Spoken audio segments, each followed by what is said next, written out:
नमस्ते दोस्तों। एक दोस्त का कमेंट है, बड़ा हताश हो रहा है, निराश हो रहा है। बोलता है, गुरुजी मुझे ऐसा लगता है कि मेरा भाग्य काम नहीं कर रहा। नौकरी में मैंने काफ़ी ट्राई किया, 38 साल का हो गया, अभी तक नौकरी नहीं लगी। हताश और निराश हूँ। क्या मुझे अब बिजनेस करना चाहिए? वहाँ मेरा भाग्य साथ देगा या नहीं देगा, आप बताइए। देखिए दोस्तों, मैं कोई ज्योतिषी नहीं हूँ और न मैं इस बात को मानता हूँ कि आपका भाग्य साथ देगा या नहीं देगा। मैं बताने के लायक हूँ। मैं कहना चाहता हूँ कि कई लोग ऐसे हैं जो हर अपने काम को भाग्य के भरोसे छोड़ देते हैं। आपने यदि अच्छी तरह से, प्रॉपर तरीके से, प्रॉपर गाइडलाइन से यदि नौकरी की तैयारी की होती, और कुछ दिक्कतें जो आजकल आ रही हैं नौकरियों में भी, क्योंकि स्टे आ जाते हैं, पेपर लीक हो जाते हैं, ऐसी स्थितियों में परेशानियां आपके साथ, अकेले के साथ नहीं हैं, पूरी दुनिया के लोगों के साथ में हैं।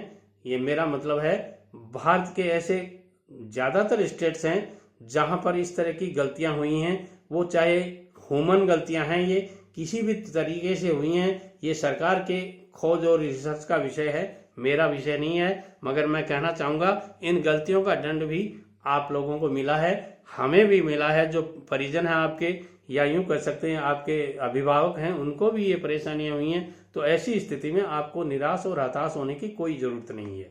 सरकार इस विषय में काफ़ी कोशिश कर रही है, हो सकता है कोई सॉल्यूशन और निकल जाए। आप एक बार और ट्राई कर लीजिए, और उसके बाद में फिर आप कहीं कुछ नहीं कर पा रहे हो तो आप बिजनेस की तरफ जाने की सोचिए। बिजनेस भी कोई बुरा नहीं है, बिजनेस भी अच्छा है, मगर केवल भाग्य के भरोसे आप बिजनेस को चलाना चाहते हैं कि मेरा भाग्य वहां काम कर जाएगा, मैं इस बात को नहीं मानता हूं। भाग्य जुए में, जुआ जो लोग खेलते हैं वहां भाग्य को तलाशते हैं। मैं कहना चाहूंगा, यहाँ चाहे आप नौकरी में हो चाहे बिजनेस में हो, दोनों ही जगह आपकी मेहनत काम करेगी। यदि आप मेहनत करना जानते हैं, आप में कोई हुनर है, आप में कोई स्पेशल क्वालिटी है, तो आप नौकरी में भी बहुत अच्छा कर सकते हैं। आपको सरकारी नौकरी नहीं मिली, कोई बात नहीं, प्राइवेट नौकरी कीजिए। यदि आप अच्छे पढ़े लिखे हैं तो बहुत अच्छे इंस्टीट्यूट्स हैं, वहाँ आप पढ़ा सकते हैं। यदि आप और अच्छे कोई कंपनी में जाना चाहते हैं तो बहुत सी ऐसी कंपनियां हैं जो गवर्नमेंट की सर्विस से भी दुगना, 3 गुना, 5 गुना, 10 गुना तक सैलरी देते हैं। तो वहां भी अपने भाग्य को आजमा सकते हैं, अपने हुनर को आजमाइए, अपने क्रेडिट को अपनाइए। जो क्रेडिट आपको प्राइवेट नौकरियों में मिल सकता है वो गवर्नमेंट नौकरियों में भी मिल सकता था। गवर्नमेंट नौकरी में जो क्रेडिट आपको नहीं मिलता है वो प्राइवेट में भी मिल सकता है। ये आपके काम के ऊपर डिपेंड करता है। केवल भाग्य के भरोसे होता होगा भाग्य कोई चीज, मैं भी थोड़ा थोड़ा मानता हूँ। ऐसा नहीं है कि मैं एकदम ही निराशावादी हूँ, या यूं कह सकता हूँ कुछ नहीं मानता। ईश्वर को मानता हूँ, मैं भी ईश्वर को मानता हूँ, गॉड को मानता हूँ, भगवान को मानता हूँ, मगर अंधविश्वासी नहीं हूँ। तो अपनी मेहनत के ऊपर, मेहनत के बलबूते पर आप चाहे नौकरी कीजिए चाहे बिजनेस कीजिए, मेहनत से दुर्भाग्य को भी दूर किया जा सकता है। इसलिए पूरी मेहनत से आप काम करेंगे, जज्बा आप में है, हुनर आप में है, तो बहुत कुछ कमा सकते हैं। देखिए, शेर सबसे बड़ा जानवर नहीं होता है। ध्यान से सुनिए, जंगल में जितने जानवर होते हैं, क्या शेर ऊंचाई में सबसे बड़ा है? नहीं है दोस्तों, जिराफ सबसे बड़ा है।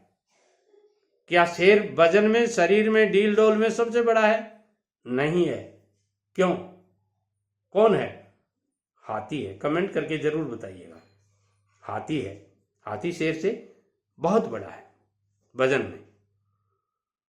अब बात आती है मांसाहारी की। तो मांसाहारी भी काफी जानवर होते हैं जो केवल मांस ही खाते हैं, मगर शेर जितनी ताकत नहीं होती। क्यों? शेर में वो ताकत है जो बाप बनने की है। वो जिस जगह खड़ा हो जाता है वहां कहता है मैं शेर हूं। ये हिम्मत है उसकी, ये जज्बा है उसका। वो कहता है मैं जहां खड़ा हो गया वहां और कोई नहीं टिक सकता, मैं राजा हूं यहां का। उसने मान लिया अपने आप को कि मैं राजा हूं, इसलिए वो जंगल का राजा कहलाता है। अब आपके ऊपर डिपेंड करता है कि आप लोमड़ी बनना चाहते हैं या शेर बनना चाहते हैं। यदि शेर बनेंगे तो आपको मानना पड़ेगा कि आप में कुछ दम है, कुछ जज्बा है, कुछ नॉलेज है और अपने आप को मोटिवेट रखना पड़ेगा।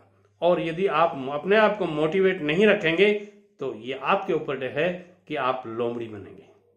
एक छोटी सी कहानी सुना देता हूं आपको। एक आदमी जिंदगी से हताश निराश होकर के एक जगह जाकर के देखता है कि एक तालाब के पास में एक लोमड़ी जिसके चारों पैर कटे हुए थे, वो तालाब के किनारे एक पेड़ के नीचे बैठी है और मोटी ताजी है, गादड़। देख के उसने सोचा इस जंगल में ये लोमड़ी चारों पैर कटे हुए हैं, कैसे खाती होगी और फिर इतनी मोटी कैसे है। वो आदमी एक पेड़ के ऊपर दूर कहीं जाकर के बैठ गया जहां से वो लोमड़ी दिखे। वो समझ गया कि कोई न कोई जानवर इसको लाके कुछ खिलाता है। और स्थिति ये हुई कि थोड़ी देर बाद में एक शेर आया और अपने जबड़े में कुछ मांसाहार लाया और उसको डाल गया। ऐसे करते करते उसने सोचा अब सब भाग्य का मामला है, भगवान इसको भेजता है। उसने भी वहां अनशन ले लिया, एक झोंपड़ी बना ली और रहने लग गया। 1 दिन 2 दिन 9 दिन 100 दिन और भूखा मरने लग गया। नहीं खाऊंगा अन्न जब तक मेरे को भगवान ला कर नहीं देगा, लोमड़ी की तरह से। कहते हैं एक दिन भगवान स्वयं हाजिर हुए। बोले अरे यहाँ कैसे पड़ा है? बोले आप कौन हो? बोले मैं भगवान हूँ।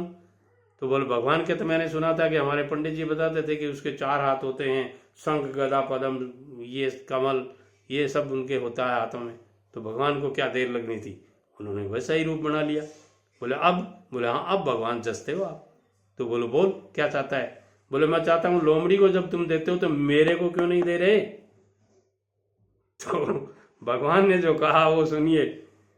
उन्होंने कहा अरे मूर्ख, लोमड़ी के 4 हाथ पैर नहीं है, तेरे को मैंने 4 हाथ पैर दिए हैं, 2 हाथ हैं 2 पैर हैं, बुद्धि है दिमाग है, पूरा शरीर स्वस्थ है, तू केवल आलसी है।